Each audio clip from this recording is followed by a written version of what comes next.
Okay, we are now going with this change in our agenda schedule to public comment on non-agenda items, and each speaker has 2 minutes.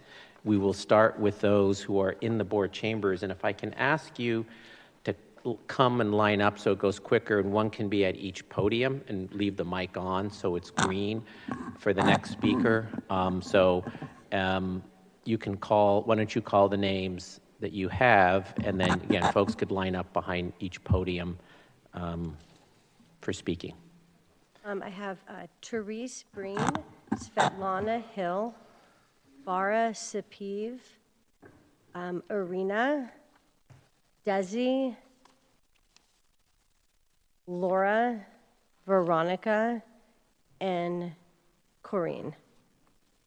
And if you could please announce yourself, and you do have 2 minutes. Yeah, so you can each, so we'll start with one, go to the next, we'll do it that way, okay? So whoever's first, okay.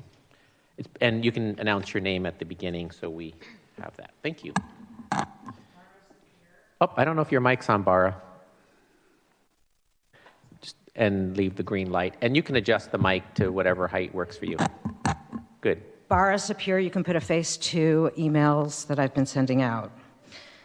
The greatness of a nation and its moral progress can be judged by the way its animals are treated. Mahatma Gandhi. We have been inextricably linked with dogs for thousands of years. Some 6,000 years ago, dogs began to live as pets alongside us and were trained to corral, hunt, retrieve, and later to save, find, and even see for us. Ancient humans found them to be so important that even in death, we find their bones with humans in excavations. Dogs were invited into our homes to live alongside us. And while we first treated dogs as objects, then inmates, they became housemates, friends, and companions. They became metaphorical co-pilots as we weathered new vistas and moved through life. We evolved together, and they have picked us as much as we've picked them. In 2015, a behavioral scientist in Japan demonstrated how dogs who maintained the most eye contact with their person showed a rise of 130% in oxytocin levels, the love hormone. The humans were even more profoundly affected. Some saw up to a 300% increase.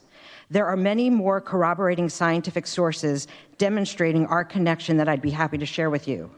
Whether you call this love or bonding, we each have physiological responses to each other and benefit from our relationship, and now have data-driven research to prove it. And whether consciously or unconsciously, our histories and lives are entwined with these animals like no other. It is therefore incumbent upon us to find solutions to fix our broken system for these residents of Contra Costa County. Because regardless if there is a crisis nationally, we live here and we have an opportunity to make a difference and be a model for other communities. Each unnecessary killing is a blatant disregard for the sanctity of life and of our 14,000-year-old relationship. These sentient beings whose lives are stolen from them deserve more, and we owe it to them to do better. We're here to find a better way. For liberty and justice for all. Thank you. Good morning. My name is Svetlana Hill. Good morning, Board of Supervisors. I'm here today because of the animal welfare crisis our county is experiencing. Most of these animals end up in the shelter because they have been abandoned, neglected, or dumped. Today, I'm asking the board to start holding the shelter administration and employees accountable. As I listened to the director's budget proposal, she said a lot of words, but no specific action plans to follow. During the meeting, she said, and I quote, "Our focus is on those animals that are most in need and to get them healthy and back home or to a home." Yet the most in-need dogs end up on the euthanasia list almost immediately after arriving at the shelter, and their intake notes typically state, dog is under-socialized, dog is underconfident, or dog's not exhibiting pro-social behaviors. I have personally interacted with at least a dozen of these euthanasia-listed dogs that have been saved, and not a single one showed aggression, fear, or exhibited non-pro-social behaviors with me. So if her focus is to care for these animals and to find them a home, why has she refused to put things into place that would have a positive impact on these most in-need dogs? Such as, number one, create a more robust foster program. If you compare Oakland Animal Services to Contra Costa County, right now, Oakland has 67 dogs in foster homes. Contra Costa, per their website, has 6. Additionally, Oakland's foster program focuses on dogs most in need, whereas Contra Costa County puts these in-need dogs on the euthanasia list. 2, bring on a qualified behaviorist to properly evaluate and work on the most in-need dogs in the shelter, giving them a chance. 3, plan to expand to more locations. It's not sustainable to have one facility that is this large of a county in size and population. Alameda County has 739 square miles. Contra Costa County is 716. Alameda County has 7 public animal shelters. We have 2, one being specific to Antioch, leaving 20-plus cities and unincorporated areas being supported by one shelter facility. 4, what is the Animal Benefit Fund being used for? 5, why is the shelter not considered for any of the Measure X funds? Thank you. Thank you. Hello, my name is Therese Breen. I'm a resident of San Pablo. Following are my statements and questions. Number 1, why hasn't a part-time or full-time behaviorist been hired to adequately assess the high-risk dogs at the Contra Costa Animal Shelter? To my understanding, these dogs are currently being assessed by somebody that is not trained to do so adequately. I want to know how a 10-month-old dog ends up on the kill list, the euthanasia list at the shelter. Who assessed this dog named Jonas? And how was the decision made to put him to sleep? Thankfully, Genevieve's Gentle Heart Rescues pulled him and saved his life. Number 2, AB 485 outlaws backyard breeding. It is illegal. How is it being enforced? Is it being enforced? I believe that it must be enforced to reduce the number of dogs ending up in our county shelter. Is setting up a tip line a feasible idea? That way people in our community, if they know something illegal is taking place, can anonymously report it. Number 3, there is a need for a low-cost spay and neuter mobile clinics in the county's various communities. How much, if any, of the $100,000 grant from UC Davis can or will be used for this purpose? Is this something that has been proposed at all? I believe that it should be. Lastly, number 4, what happened to the $545,000 that came from the Animal Benefit Fund that Director of Animal Services Beth Ward brought up at the April 24th budget meeting? Are any of these monies going to any rescues? If so, how much, and to what rescues did any of these monies go to? By the way, that Animal Benefits Fund is on the webpage of the shelter, and it's from donors like me. Thank you.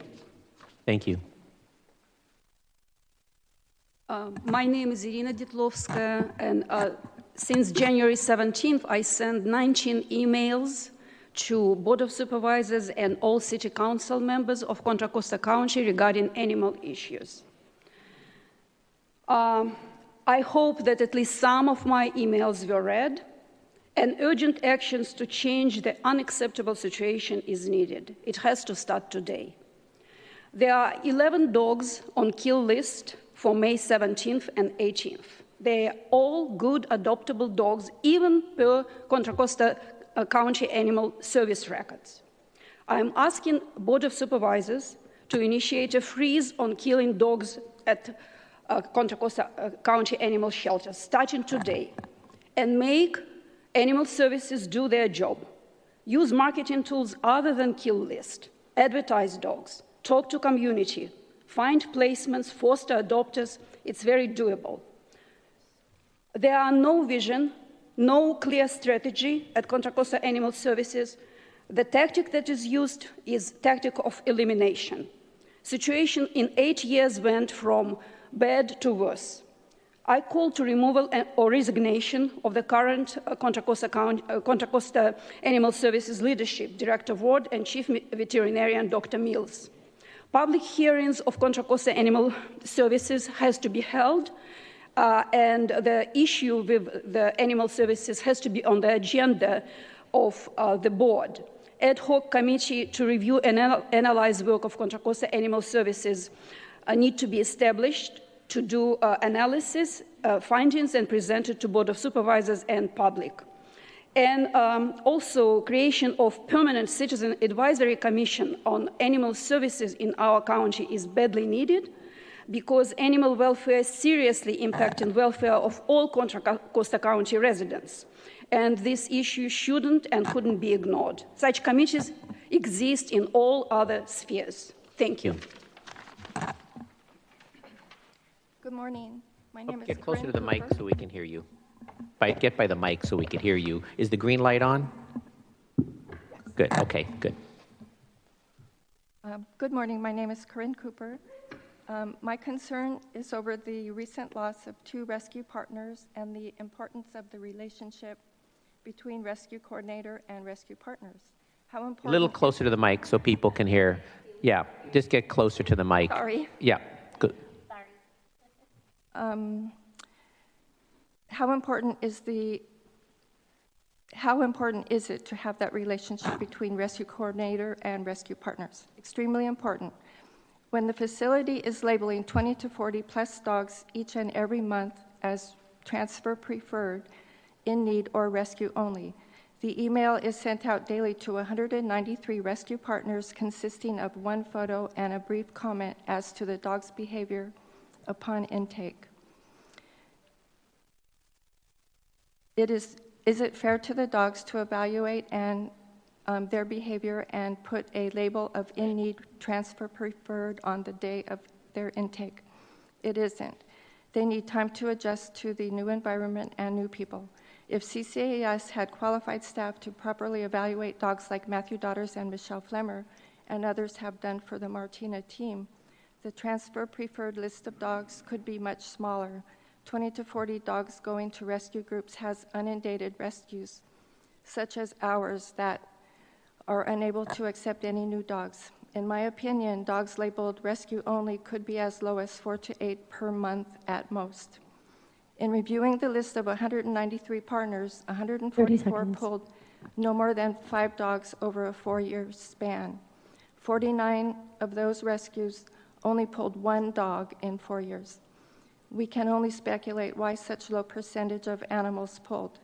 What is extremely alarming is without our team personally contacting 19 of these partners, which we have formed positive working relationships with, resulting in 491 dogs being transferred. My fear is these partners will also join Saddle Mountain and CalPAW's Canine, among others, that will no longer pull from CCAS. Martina Animal Rescue pulled 245 dogs over that 4-year period, and add that all up, 736 dogs went to other rescues due to our efforts. Consider the fact that many dogs are going to die unless there's a drastic change, and I'm sorry. Thank you. Thank you. My name is Desi Georgieva, and I have my own statement, but I also have a statement of a volunteer at CCAS who could not be here today, and I kindly ask for your permission to allow me to... You still have 2 minutes, though, so we don't give time to read other people's statements. Okay, sounds good. Okay. This is the story of Athena, a 2-year-old German Shepherd, one of the recently and heartlessly killed CCAS dogs, despite rescue efforts being in the works for her. Athena was a sweet puppy who was adopted and returned to CCAS 3 times, each time no fault of her own. First time she was attacked by the resident dog, causing a dog fight and resulting in a minor bite to the adopter when he separated the 2 dogs. As per the adopter, the fight was in no way Athena's fault. Second time, Athena was returned for having too much energy, typical of most puppies. Third time, she was not getting along with the resident dog. This is not a good reason to lose her life, nor a surprise after her prior bad experience. Athena was described as a sweet, calm, and loving dog with much potential by all 3 adopters and by shelter staff. Athena was listed to be euthanized on May 3rd with 11 other dogs. On the morning of May 3rd, rescues were still working on saving Athena after finding placement for 9 out of the 12 dogs that week. Multiple rescue groups reached out to Dr. Mills at CCAS asking for an extension and begging for Athena's life. Rescues were given 30 minutes to find out an option. When no option was found, the shelter moved forward with killing her shortly after. Behavioralist and trainer Matthew Daughters had her out earlier for a lovely evaluation and devastatingly had to watch her be walked back to the youth room. I'm an active community member and a tax-paying constituent. I'm also a mom of two daughters. Children see in the world what we show them. I'm saddened to my core by Athena's death, a perfectly adoptable, sweet, and young community pet, but even more by our showing to our children how little or no value is placed on life and how cruel it could be to choose euthanizing versus saving the innocent and voiceless. Dogs like Athena get killed at CCAS in sharp contradiction to the shelter's mission statement, which states, reserve euthanasia for animals that have serious medical conditions with great suffering or behavioral issues that pose a threat to the public health and safety and the animal's well-being. This was not Athena, and Athena is not the only one. Thank you. Thank you very much.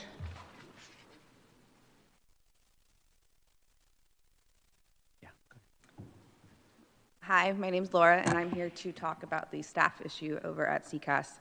Last month, I found a stray dog in my neighborhood. I was told when I called animal control that they would not come to pick him up until I had contained him myself. So once I did their job for them, they sent one officer with no treats or muzzle or anything who can also not have gotten this 90-pound dog into her van without my assistance.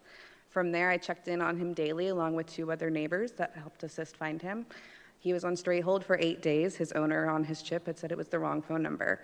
Talking throughout with the foster coordinator, Nancy, she would not tell me this number, or not the number, but the city of which he was associated with, so I could post him in the appropriate social media groups to hope to try and find his owners. They had put him immediately on a rescue-only list just solely because he did need an eye operation, probably because why he was dumped, in hopes to try and help execute a process in finding him a foster. Myself and others, we raised over $5,000 in a GoFundMe for him. We had also found a foster who ended up adopting him day of. I had called Nancy to ask her, once they put him on the euthanasia list day after being released after stray hold, to pass my information along to the rescues that they were calling because he was a rescue-only poll. She would not pass my name to them. They would not tell any of the rescues that this dog had an adopter or funding. They would not tell me who they reached out to as well. So myself found a rescue and managed to get him pulled, but it was at no help to anybody at the staff of the shelter. 30 seconds. As well as when we arrived, I, excitedly waiting to see him, asked if she had spent any time getting to know him, considering she's the foster coordinator, and she told me that she does not associate with dogs who want to eat their face off. I've had my dog in this dog's face more times than I can count, still have mine. He's in a home full of children and a loving family, but it was at only my assistance and nobody at the shelter accepting my help. Thank you. Thank you. Hello, my name is Veronica Ramos. I, like many of these fur babies, which I call their dogs, have been failed by numerous government agencies here in Contra Costa County. I am a registered voter, and I have lived here in Cocoa County all my life, with the exception of 3 months in Solano County. I have been involved with the community and advocated for the voiceless. I have sat there alongside of you guys when I was 19 as part of the GOP Head Start program. So I've been very active. I am here to speak up for all the dogs that are on the euthanasia list and to stop the killing that's at an alarming rate here in Contra Costa County. My son Jack and I have been fostering rescues back to back for almost 2 years. Over 40 dogs have come through my home. I am a stroke survivor on a limited income, but I have the love and room, and I advocate strongly for these dogs. My current foster, Nico, is a GSD Malinois mix. He had been tied to a pole behind Chase Bank in San Pablo and left there. Myself and others went there to gain his trust, but unfortunately he was scared. He was picked up by animal control on January 26, 2023, and quickly placed on the euthanasia list to be killed on February 15th. This dog was pulled at the last minute only because a rescue stepped in, which was Lynn with Stitch in Time Rescue. He was labeled rescue only because he was scared. How many people are not scared when placed in a place they don't want to be? 30 seconds. Nico was not even neutered by animal control before coming to me, so the cost was placed on the rescue. Why? This adds to the overwhelming cost the rescues already have with no allocating funds from the government. Several rescues already have to pay out of their funds to fix county strays. Jelly's Place alone has spent $12,800 this year alone to fix strays and vaccinate Contra Costa County strays. You have the ability to stop the killing and to hold the director accountable. You voted her in. Make a change now. Be the solution, not the problem. Thank you. Is there anybody else in the chambers? So we have some public comment online, so we'll go to theirs.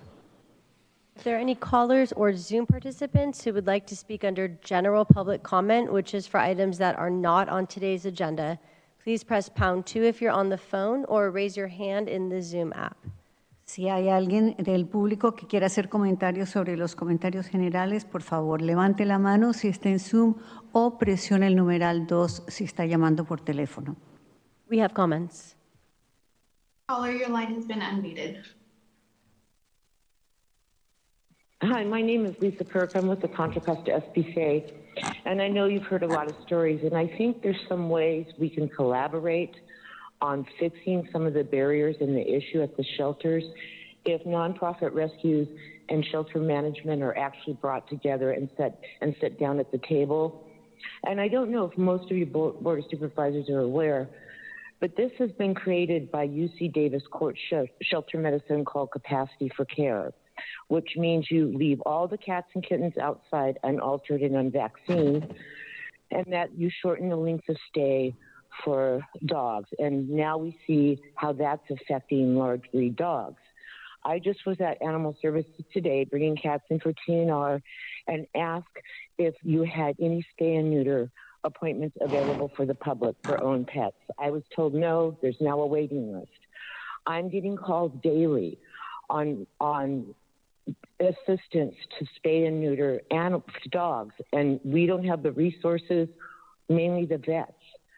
So I think there's a way that Contra Costa Animal Services can figure out how to provide adequate spay and neuters at your own facility on the days that you are closed.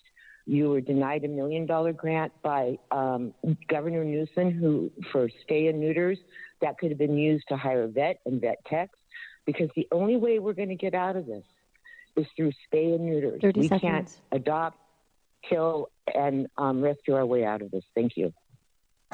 Thank you. The next speaker is Malou. I'm promoting you to panelist. Please accept the invitation and unmute yourself.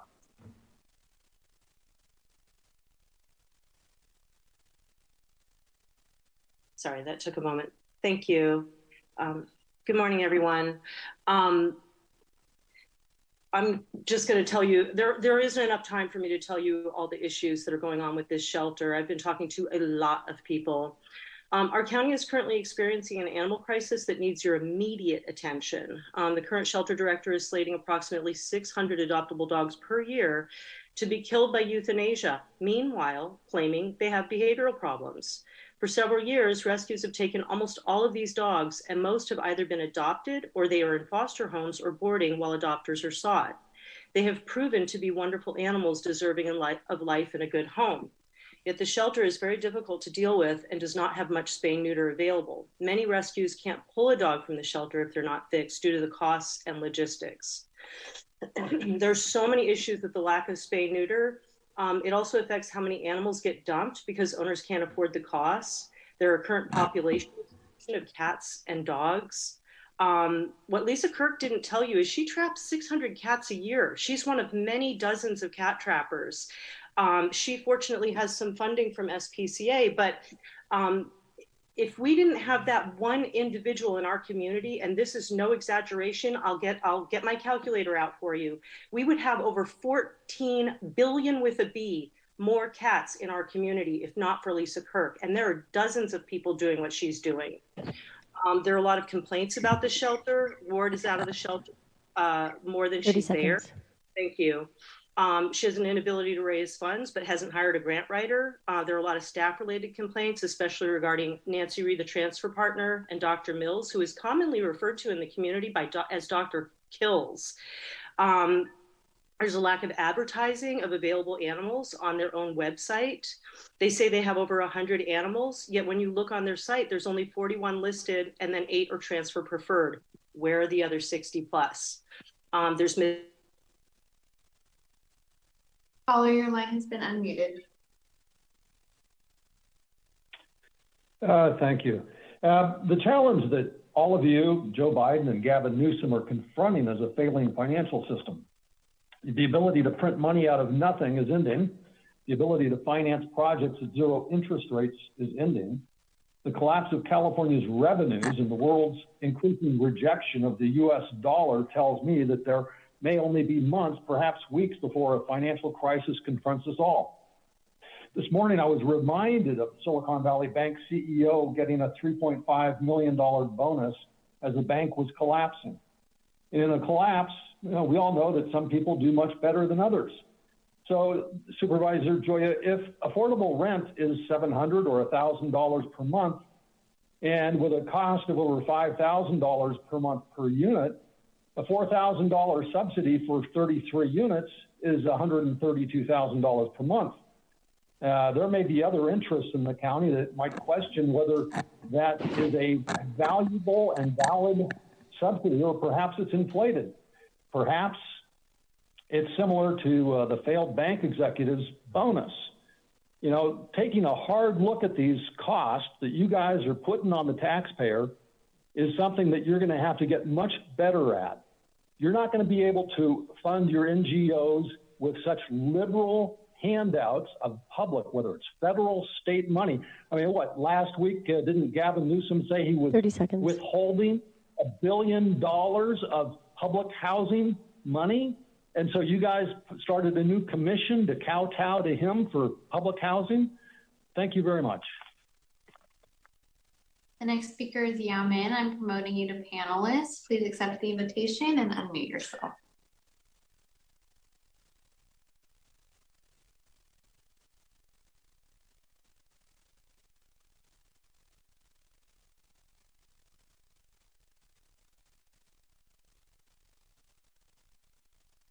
Good morning. Can you guys hear me? Yes, we can. Okay. Hi, I'm Yamin Bilal, and I've been a volunteer at Contra Costa Animal Services since about 2014. In that time, I've seen quite a bit of change, much of it positive, but now it seems some things are going backwards. At one point, we had timid dog and charm school volunteers that were specially trained to provide support for frightened or high arousal dogs. We also developed a foster program. Practically all the dogs had the option to be adopted by the public, even those that were listed as preferred to go to a rescue group. Now, we do not have a behavior team. Therefore, not only are dogs no longer getting needed behavioral support, but the lack of behavior evaluations is also creating a safety issue for volunteers. Furthermore, the foster program is only open to dogs that have a status of available for general adoption. The program isn't even an option for dogs approved for general adoption once they are at risk for euthanasia due to being stressed from living in a kennel for weeks. We also no longer have the timid dog and charm school programs, so there are no longer volunteers trained to help scared dogs gain confidence or rowdier dogs learn manners, with the only option being to be put at risk for euthanasia. If there is some way the shelter could bring back a similar set of programs and even pair it with a foster program, I believe this could really strengthen the shelter's ability to save lives. Thank you. There are no more comments. All right, so we did public comment this morning. Appreciate all of you coming. And as I say, Public Protection Committee is the committee that addresses animal services issues. So we will have an item on Public Protection Committee. We'll let you know the date on that. We haven't set the agendas yet, and we'll look at how to list the item on the agenda. So thank you for coming.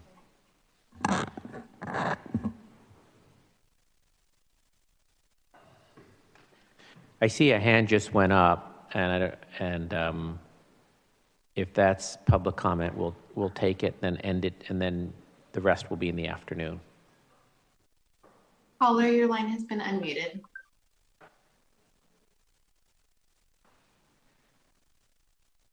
Good morning. My name is Alex Clark. I'm actually the founder of Cowpaw Canine Rescue, which is actually a local Rescue. We are based out of Pleasant Hill, so we have an attachment to Contra Costa County. So just letting you know that we evolved in October of 2019 with the start of COVID. And so we basically kind of moved along with COVID. Due to COVID, everything closed down to include low-cost spay and neuters.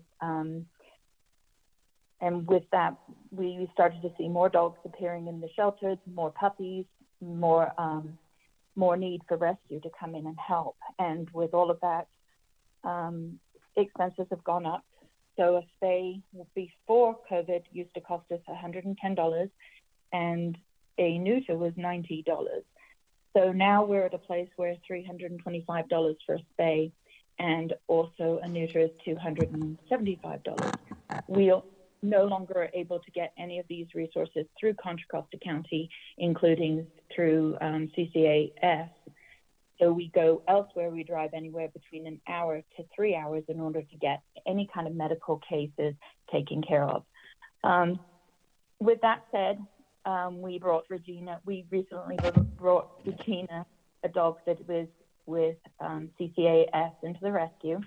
The rescue, Nancy Ray, basically refused to accommodate on getting her spayed. 30 seconds. And basically her gone. So we have her in a kennel right now waiting on a spay appointment. We have no spay appointment set up for her. And I blame CCAS for the inability to accommodate a surgery while the dog was in their care. CCAS has rigid and very archaic ways. They have not changed or updated. And it would be nice to see them actually working with more of the